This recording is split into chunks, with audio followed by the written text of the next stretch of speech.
Olá, meus amigos, nossas saudações cordiais. É com muita alegria que nós estamos aqui para o canal Lições de Amor, a fim de reflexionar sobre mais um item da nossa tão amada doutrina espírita. E hoje nós vamos falar sobre o tema Pensa Antes. E para isso nós vamos usar como base a questão número 785 de O Livro dos Espíritos, que está dentro do livro 3º das Leis Morais, capítulo 8º, Lei do Progresso, em que Kardec vai perguntar o seguinte: qual é o maior obstáculo ao progresso? E os imortais vão responder: o orgulho e o egoísmo. Quero falar do progresso moral, porque o progresso intelectual caminha sempre, e à primeira vista parece dar a esses vícios um redobramento de atividade, desenvolvendo a ambição e o amor das riquezas que a seu turno excitam o homem às procuras que esclarecem seu espírito. É assim que tudo se tem no mundo moral como no mundo físico, e que do mal mesmo pode surgir o bem. Mas esses estados de coisas é breve e mudará, à medida que o homem compreenda melhor que há, fora dos prazeres e dos bens terrenos, uma felicidade infinitamente maior e infinitamente mais durável.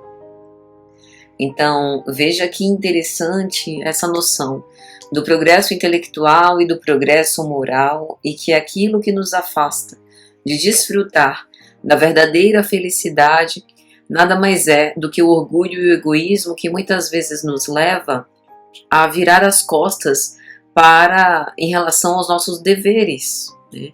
Esse caminho que poderia abreviar as nossas provas e, conseguintemente, apressar o nosso progresso é justamente os compromissos adredemente feitos com o objetivo de que nós possamos melhorar como seres imortais, né, como espíritos. Daí a necessidade de, antes de tomarmos decisões baseadas apenas no egocentrismo, pensarmos antes. O espírito Joana de Ângeles, pela psicografia de Divaldo Franco na obra Espírito e Vida, vai nos trazer exatamente isso, né? Que a libertação do homem da sua aflição, como fazer a sua redenção, depende apenas de si, mas o ser se sente perdido, sem rumo, sem saber por onde começar. E o resultado disso é que nós assistimos a essas convulsões do sofrimento, castigando profundamente os corações.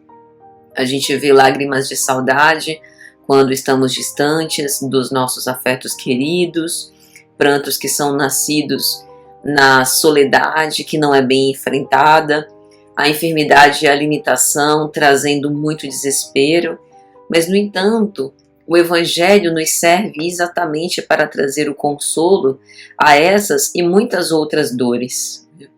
Às vezes nós gostaríamos que a nossa vida fosse uma grande evitação desses desprazeres, desses infortúnios, dessas vicissitudes, mas nem Jesus, que é o nosso mestre, pôde se privar deles. Enfrentou todos os desafios que não precisava, pela lei de causa e efeito, justamente como modelo para nos ensinar qual o comportamento que nós, a nosso tempo, devemos ter.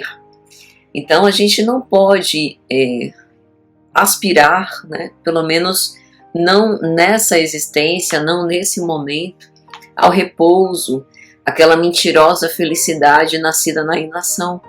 É necessário caminhar e esforçar-se com uma resolução muito robusta, com o objetivo de que efetivamente nós podemos ter a colheita da semeadura bem feita.